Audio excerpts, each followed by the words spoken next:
Hello student, welcome to my YouTube channel excellent success group.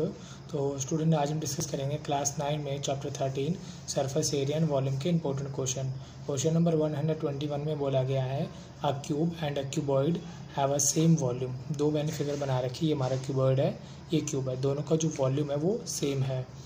Dimension of the cuboid are in ratio, जो cuboid हमारे इसकी dimension की ratio दे रखी है। ये हमारी लेंथ है, ये ब्रेथ है और ये हाइट है। ठीक है, तीनों चीज़ें हमें दे रखी है, रेशो दे रखी है। तो इसे हम रेशो ना समझ के मान लेते हैं कि ये मेरी लेंथ जो 1x है, ब्रेथ जो मेरी है वो 2x है एंड हाइट मैं ले लेता हूँ मेरी 4x। ठीक है। If that difference between the cost of the painting of cuboid and cube whole surface area, यानी कि इस पर जो पेंट करने का जो खर्चा है उन दोनों का जो डिफरेंस है वो 80 रुपीज़ है, और अगर रेट पेंट करने का जो रेट है वो 5 रुपये पर मीटर स्क्वायर हो तो फाइंड देयर वॉल्यूम। तो बताओ इनका वॉल्यूम क्या होगा। ठीक है, ये हमारा सवाल है। तो कीबोर्ड है, मैंने मान लिया कि इसकी जो लेंथ है 1x, breath 2x and height 4x है। क्लियर है। क्यूब का हमें मालूम नहीं फ़िलहाल के लिए, हमें गिवन है दोनों का वॉल्यूम सेम है। तो मैं यहाँ पे रखता हूँ वॉल्यूम ऑफ क्यूब इक्वल होगा वॉल्यूम ऑफ क्यूबॉइड के। क्यूब का वॉल्यूम होता है साइड का क्यूब, और वॉल्यूम ऑफ क्यूबॉइड जो है, ठीक है, इसका फॉर्मूला होता है L into b into h. Length हमारी कितनी है x, breath 2x, height 4x, side जो भी इसकी होगी तीनों को मल्टीप्लाई किया, 4 2 8, पावर 1 1 1, पावर हुई 3। इस पे से क्यूब हटेगा तो सामने वाले पे क्या आ जाएगा, क्यूब रूट। अब मैंने 8 के फैक्टर किए, 2 4 8, 2 2 4, 2 1 2। इन क्यूब रूट का मतलब होता है 3 के पेयर में से कोई एक नंबर बाहर आता है, तो इन तीनों में से मेरा 2 बाहर आया। यहाँ पे x क्यूब है, ठीक है, तो क्यूब में से यानी कि क्यूब का मतलब होता है x की पावर 3 का, यानी कि x को 3 बार लिखना है। तो इन तीनों में से बाहर कौन आ जाएगा, मेरा x यूनिट। तो यानी कि जो साइड है क्यूब की वो मेरी कितनी आई है 2x, लंबाई भी 2x, चौड़ाई भी 2x और हाइट भी कितनी है 2x है। अब इस पे करना है पेंट। पेंट करने पे जो खर्चा आया है उस खर्चे का डिफरेंस हमें दे रखा है ₹80। तो यहाँ पर पहले मैं इन दोनों का सरफेस एरिया निकाल लेता हूँ। यहाँ निकालता हूँ सरफेस एरिया ऑफ क्यूब, जिसका फॉर्मूला आता है 6 साइड स्क्वायर। अब देखो जैसे कि हमारा ये क्यूब है, ठीक, इस क्यूब के कुल मिला के 6 फेस है, 1 2 3 4 5 एंड एक ही नीचे का बेस 6। एक जो फेस होता है वो होता है स्क्वायर, एक फेस का एरिया होगा ए साइड स्क्वायर। तो 6 फेस है तो कितना हो जाएगा 6 साइड स्क्वायर। साइड हमने कितने निकाली थी 2x, तो यानी कि मैंने इसको मल्टीप्लाई किया, 6 2 12 x यूनिट स्क्वायर।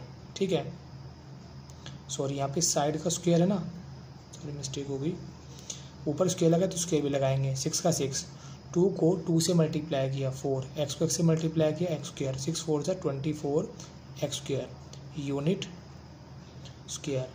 ये हमारा आ गया क्यूब का एरिया। अब निकालेंगे क्यूबॉइड का टोटल सरफेस एरिया। तो यहाँ मैं इसको अगले पेज पे कर लेता हूँ, क्यूबॉइड का वाला पार्ट।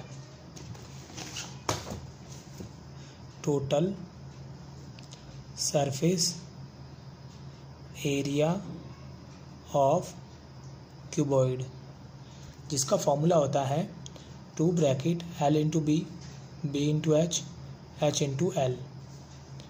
2 L हमारी कितनी है x into 2x, plus breadth कितनी है 2x इंटू हाइट हमें दे रखी 4x प्लस 4x, लेंथ कितनी है हमारी x। तो ये आया 2x स्क्वायर क्योंकि पावर 1 और 1 2, 4 2 8 x स्क्वायर क्योंकि पावर 1 और 1 2, 4 1 4, पावर 1 और 1 2, 8 और 4 12, 12 और 2 14, 14x स्क्वायर।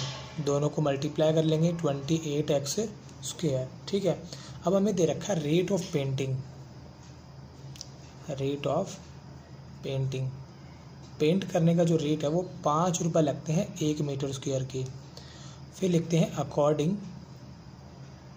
टू क्वेश्चन, जैसा क्वेश्चन में बोला गया है हमारा जो सरफेस एरिया है क्यूब का और क्यूबॉइड का, इन दोनों का जो पेंट करने का रेट है वो उन दोनों का डिफरेंस है वो 280 रुपीज़ है, सॉरी 80 रुपीज़ है। देखो क्यूबॉइड का सरफेस एरिया निकल गया है 28 और क्यूब का निकल गया है 24, तो इसका मतलब है क्यूबॉइड का एरिया तो ज़्यादा है, ठीक है। ज़्यादा वाले में से कम वाला माइनस करेंगे, तो यहाँ लिखता हूँ मैं एरिया ऑफ क्यूबॉइड इनटू में rate of painting, rate of painting ये क्वेश्चन बोला गया है। इसको पेंट करने पर और माइनस करें एरिया ऑफ क्यूब इनटू में रेट ऑफ पेंटिंग, तो हमारा जो इनके बीच का डिफरेंस आता है वो निकल के आता है 80 रुपीज़। क्यूबॉइड का जो भी एरिया निकला उसको रेट से मल्टीप्लाई करने पे टोटल खर्चा निकल के आ जाएगा। क्यूब का जो भी एरिया निकला उसको रेट से मल्टीप्लाई करने पे टोटल खर्चा आ जाएगा। इनके टोटल खर्चे का जो डिफरेंस है वो 80 रुपीज़ है। अब क्यूबॉइड का एरिया मैंने कितना निकाला 28x², रेट ऑफ पेंटिंग कितना है 5, क्यूब का कितना था 24x², इसका भी रेट कितना है 5, 80, इसको इससे गुणा किया 8 5 40, 5 दूनी 10 और 4 14, 120x², यहाँ पे 80, दोनों को माइनस किया 20x² is equal to 80, multiply में है 20, किस में आ जाएगा डिवाइड में, या है 4, इस पे जो स्क्वायर हटेगा सामने वाले का अंडर रूट, 4 का अंडर रूट कितना होता है 2। हमसे पूछा गया था कि फाइंड देयर वॉल्यूम, तो दोनों का वॉल्यूम क्या होगा, तो यहाँ लिखता हूँ मैं वॉल्यूम ऑफ क्यूब, बट उससे पहले हमें क्यूब की साइड निकालनी पड़ेगी, तो यहाँ लिखता हूँ मैं साइड ऑफ क्यूब, जो मेरी कितनी निकल के आई थी, मैंने यहाँ पे निकाली थी 2x, 2 इंटू एक्स की वैल्यू कितनी है 2, 2 2 4 मीटर, ये आगे मेरी निकल गई, ठीक। इसी तरीके से जो मेरे क्यूबॉइड है उसकी भी डायमेंशन निकालेंगे, बट पहले क्यूब का वॉल्यूम निकाल लेते हैं। वॉल्यूम ऑफ क्यूब कितना फॉर्मूला होता है, साइड का क्यूब, अब साइड कितनी मेरी 4, क्यूब क्यूब का मतलब 3 बार, 1 बार 2 बार 3 बार, 4 चौके 16, 16 को 4 से गुणा किया 64 मीटर क्यूब, ये तो निकल के आगे क्यूब का। अब निकालते क्यूबॉइड का, क्यूबॉइड की जो लेंथ है वो कितनी थी x यानी कि 2, ब्रेथ जो है वो कितनी थी 2x, 2 इंटू 2 कितना है 4 मीटर, 2 मीटर, एंड हाइट थी हमारी 4x, 4 इंटू 2 यानी कि 8 मीटर, लंबाई चौड़ाई ऊंचाई तीनों चीज़ आ गई। अब इसका वॉल्यूम निकाल दो, वॉल्यूम ऑफ क्यूबॉइड फॉर्मूला होता है L into b into h, 2 गुणा 4 गुणा 8, 8 चौके 32, 32 को 2 से गुणा किया 64 मीटर क्यूब, तो यानी कि हमारा दोनों का वॉल्यूम सेम आ रहा है। और यही बात हमें क्वेश्चन के अंदर बोली गई थी कि दोनों का वॉल्यूम क्या होगा, हमें दोनों का वॉल्यूम इक्वल गिवन था, तो मैंने यहाँ पे निकाल दिया, दोनों का देखो सेम वॉल्यूम निकल गया है। और इसी के साथ मेरा क्वेश्चन नंबर 121 यहाँ पे कंप्लीट होता है। उम्मीद करता हूँ स्टूडेंट आपको क्वेश्चन समझ में आ गया होगा। अगर आपको वीडियो अच्छा लगा तो वीडियो को लाइक करें, शेयर करें, कमेंट करें और इस चैनल को जरूर सब्सक्राइब कर लें। मिलते अगली वीडियो में। Okay, bye bye, thank you.